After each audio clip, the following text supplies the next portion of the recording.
My name is Brielle Carter. I'm 36 years old.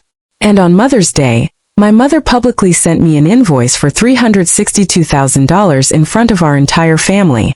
Not privately, not in a text, not even in an email. She sent it into our family group chat while 46 relatives sat around my grandmother's backyard pretending to celebrate love and family. The title of the PDF said, "Repayment for a Lifetime of Sacrifice." And underneath it, my name. Every phone around the table buzzed at the exact same moment. One by one, heads lowered. People started reading, and then people started staring at me, like I was guilty of something, like I owed her. The worst part? Some of them already believed it before they even opened the file, because for months, my mother had been preparing them, telling everyone I abandoned her, that I was selfish, ungrateful, a disappointment. But there was one problem with her story, a very big one.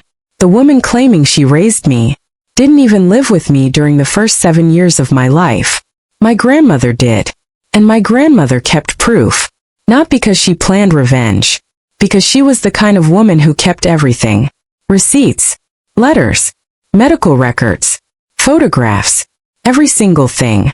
And by the next afternoon, 45 people had blocked my mother. But my grandmother didn't block her. No. What she did instead destroyed the version of history my mother spent 30 years building. And honestly, even now, I still think about the sound the porch made when Grandma opened that old box. Because that was the moment the lies finally stopped breathing. Before I tell you what happened, tell me in the comments, if your parent publicly humiliated you like that, would you expose the truth? Or would you stay quiet to keep the peace? And if stories about family betrayal, hidden truths, and emotional revenge are your thing, subscribe now, because this story only gets worse from here. Mother's Day in Charleston always smells like heat and flowers. By 9 in the morning, the humidity already clung to your skin like wet fabric. I loaded 2 cheesecakes into the back of my SUV, while my husband Noah carried trays of pastries beside me. I own a bakery, 3 locations now. Funny thing is, my mother still introduces me as Brielle makes desserts. The same tone people use when talking about a teenager selling bracelets online. Not, she owns a successful business. Not, she employs 14 people. Not, she built something. Just, she makes desserts. Like my entire life was a hobby.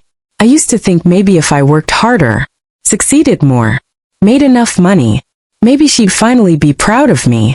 But eventually you learn something about people like my mother. They don't want you successful. They want you smaller than them. That realization took me 36 years. And one catastrophic Mother's Day. My grandmother Evelyn lived outside the city in a small white house with a wraparound porch and a giant oak tree older than everybody in the family combined. That house raised me. Not metaphorically. Literally. I learned multiplication there. Learned to read there. Learned how to knead dough on that kitchen counter while Grandma hummed old gospel songs beside me. And most importantly, that house taught me what safety felt like. Something my mother never quite managed to do. When we pulled into the driveway, relatives were already everywhere. Kids running, coolers opening, people laughing too loudly, plastic chairs scraping across concrete. The usual family performance.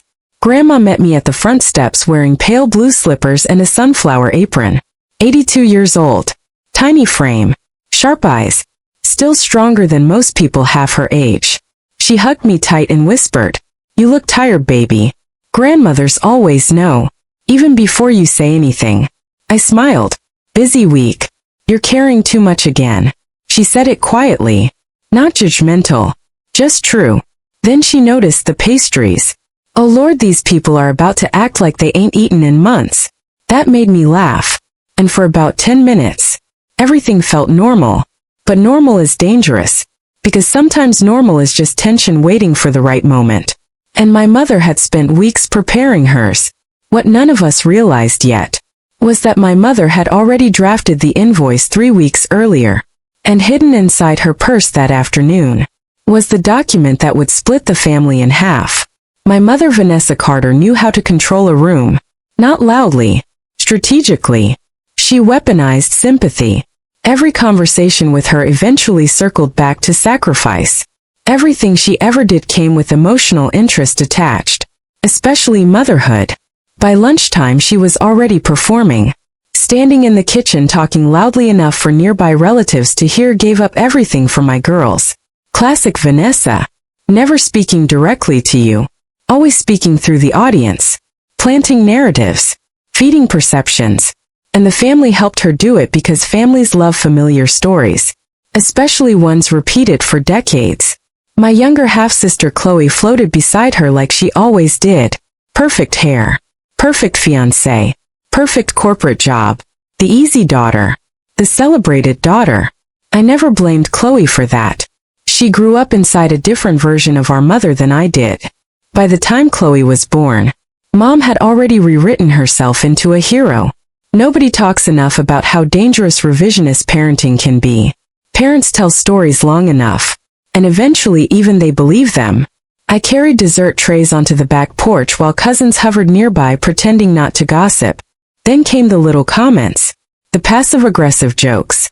So Brielle, you finally taking a day off from cupcakes? You still doing that baking thing?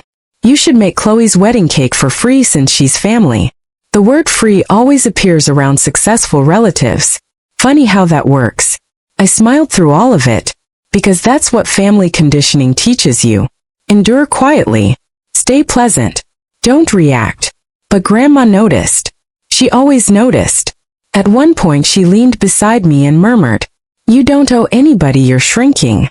That sentence stayed with me, because deep down, I think she already sensed something bad was coming. And she was right. At exactly 4:12 p.m., every phone in the backyard buzzed simultaneously. 46 people reached for their phones. And within 30 seconds, my mother turned Mother's Day into a courtroom, and me into the defendant. The group chat notification came from my mother. One attachment. PDF. No explanation. Just a message above it. Since honesty matters today, let's finally address this. I opened the file, and my stomach dropped. At the top in giant bold letters, cost of raising Brielle Carter. Then itemized charges underneath. Pregnancy expenses. Infant care. School tuition. Transportation. Food. Housing. Emotional burden. Lost opportunities. Years sacrificed. Even stress-related health damage. At the bottom, total owed. $362,417. And below that, one sentence in red. Either repay what you owe, or admit you were raised at a loss. The backyard went silent. Not fully silent. The kind of silence where everyone suddenly becomes hyper-aware of everyone else. Phones glowing. People rereading. Watching me. Waiting. My mother sat calmly sipping tea like she'd rehearsed this moment in the mirror. And maybe she had. Then something caught my eye. One line item. Primary caregiver expenses. Ages 0 to 7. My chest tightened instantly, because my mother wasn't there during most of those years. She had left. Not forever, but long enough. Long enough that my grandmother became my real parent. Long enough that I barely remembered my mother's voice from childhood. And now she was charging me for years she abandoned. That's when something inside me changed. Not emotionally. Mathematically. I started calculating. Not money. Truth. If I reacted emotionally, I would lose. Because people always punish the emotional daughter. Especially on Mother's Day. But facts? Facts corner people differently. I looked across the table. Grandma Evelyn was staring at the invoice. Not shocked. Not confused. Just deeply tired. Like a woman watching history repeat itself. Then under the table, she squeezed my hand once. And suddenly I remembered something. An old photograph. One single picture buried in my phone. A photo that could crack my mother's entire story open. But I didn't send it yet. No. I needed her to keep talking first. Because liars become vulnerable when they think they're winning. My mother thought the family group chat was her weapon. What she forgot was that group chats work both directions. And one photograph was about to turn 46 witnesses against her. I kept my voice calm. That part mattered. "Mom," I said quietly, "your invoice says you raised me from birth." She lifted her chin. "I did. Including ages 0 to 7? Yes. No hesitation. That confidence almost impressed me. Then I asked the simplest question possible. What address did we live at when I was 3? And just like that, everything shifted. Because lies hate specifics. She blinked. We moved around. No, I said softly. I lived here. With Grandma.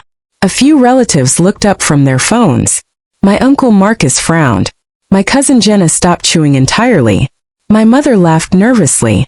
That was temporary. How temporary? She didn't answer immediately. And silence exposes more than shouting ever will. Then Grandma finally spoke. One sentence. She lost her first tooth in this house. That hit the table like thunder. Because details make truth real. Not arguments. Not emotions. Details. First teeth. Bedtimes. School mornings. Soup on rainy days. The family started doing mental math. People remembered things. Memories started reconnecting. And suddenly my mother looked less like a victim, and more like someone trying desperately to hold together a collapsing script. Then she stood up. Bat sign. Vanessa only stood when she wanted control back. I carried you for 9 months, she snapped. I gave birth to you. I came back for you. That counts. It does, I answered. But you don't get to charge me for years you weren't there. That's when Chloe finally looked confused. Real confusion. Not defensive confusion. Truth confusion. Mom, she whispered. What does she mean? My mother ignored her. Huge mistake. Because once children start asking questions, the entire structure weakens. And then Grandma disappeared inside the house. When she came back, she was carrying an old brown storage box. And the second my mother saw it, her face lost color. The box hadn't even been opened yet, but somehow everybody already understood. Whatever was inside it could destroy everything. Grandma placed the box gently in the center of the table. Nobody touched it. Nobody even breathed loudly near it. The atmosphere changed instantly. Like the air itself knew something irreversible was about to happen. This box, Grandma said calmly, has been in my closet for 30 years. Then she looked directly at my mother. I prayed I would never need to open it. My mother's voice cracked. Mom, don't. That was the first genuine fear I heard all day. Not anger. Fear. Grandma ignored her. Inside the box were photographs, medical paperwork, school forms, expense notebooks, birthday cards, and letters. So many letters. Because my grandmother had spent decades documenting life the way accountants document numbers. Quietly, accurately, without emotion. And records don't care about feelings. That terrified my mother. I still didn't say anything. I wanted the truth to unfold itself naturally. That's the thing about exposure. The most powerful version happens when people arrive at the conclusion themselves. Then Grandma pulled out an old photograph. Polaroid. Faded. Yellowed. Dated. Mother's Day. In the picture, Grandma held me on her hip beside the porch swing. I was smiling. So was she. There was no sign of my mother anywhere. Because she wasn't there. Hadn't been there for almost 2 years. I looked around the table. People were staring at the photo, then staring at my mother, then back at Grandma, and suddenly decades of silence began rearranging themselves. My cousin whispered, "Oh my God." But Grandma wasn't finished. Not even close. The photograph cracked the lie. But the letter inside that box? The letter buried it forever. Grandma unfolded the letter carefully, like something sacred, or dangerous. Maybe both. I never planned to show this to anybody, she said. Then she began reading. Not the whole thing. Just enough. Mom, I can't do this. The porch went completely silent. She cries constantly. I'm overwhelmed. My mother stared at the table. I need time away. Then Grandma read the final line. The line that changed everything. Please keep her until I'm ready. Nobody moved. Nobody interrupted. Then Grandma lowered the paper slowly. This letter, she said quietly, was left beside Brielle's diaper bag the night Vanessa dropped her on my porch. I looked at my mother. She looked smaller somehow. Not physically. Emotionally. Like the performance had collapsed and all that remained was exhaustion. Then Grandma said something I'll never forget. You don't get to rewrite abandonment into sacrifice. That sentence broke the room open. People started talking all at once. Questions, shock, arguments, realizations. My aunt covered her mouth crying. My uncle walked off the porch muttering curses under his breath. Chloe looked shattered. Because discovering your parent lied about your sibling's childhood rearranges your entire identity too. And then came the final blow. The ledger. Grandma opened a tiny notebook filled with payment records. Loans, transfers, checks, dates, amounts. Over $40,000 given to my mother across 9 years. Wedding deposits, mortgage help, emergency cash, car payments. And suddenly the invoice made sense. This was never about motherhood. It was about money. My mother needed financial rescue. And she tried to publicly shame me into becoming the solution. That realization disgusted the entire family. Not because she needed help, but because she weaponized motherhood to get it. Then Grandma stood up slowly and drew the final line. No more money. No yelling. No theatrics. Just certainty. And until you tell the truth, you are not welcome in this house. My mother started crying, but nobody rushed to comfort her. That part mattered too, because sometimes consequences finally arrive when the audience stops participating. That night, the family group chat exploded, and by midnight, almost everyone had cut my mother off completely, but Grandma still hadn't blocked her, because Grandma had one final decision left to make. By 10 that night, people started leaving the group chat, one by one, quietly. No announcements, no speeches, just exits, then blocks, then silence. 45 relatives eventually removed my mother entirely. I never asked them to. That's important. Truth travels differently than gossip. It doesn't need pushing. My husband sat beside me on the couch while I watched the notifications disappear. You okay? He asked. I didn't know how to answer, because exposing a lie doesn't feel victorious the way people think it will. Mostly it feels exhausting, like emotional demolition. At midnight, Grandma texted me. One sentence. I should have protected you sooner. I cried then. Not because of my mother. Because of Grandma. Because loving someone that deeply for that long must be unbearably heavy. The next day, Grandma invited everyone back over except my mother. That gathering felt different. Smaller. Honest. No pretending anymore. And for the first time in years, people actually talked about the past truthfully. Not polished. Not edited. Truthfully. Chloe apologized to me on the porch while crying into my shoulder. I believed her, she whispered. I know. I thought you hated us. No, I said softly. I just got tired of begging to be understood. That hit her hard. Because children raised inside manipulation often don't realize another version of reality exists until somebody finally says it out loud. And honestly, I didn't hate my mother. Not even then. I pitied her.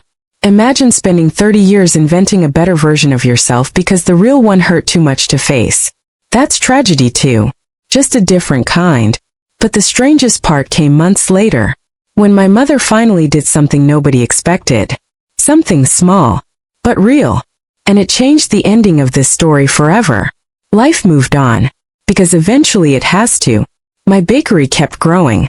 We landed a huge waterfront catering contract that summer. Chloe canceled her expensive wedding and got married quietly instead.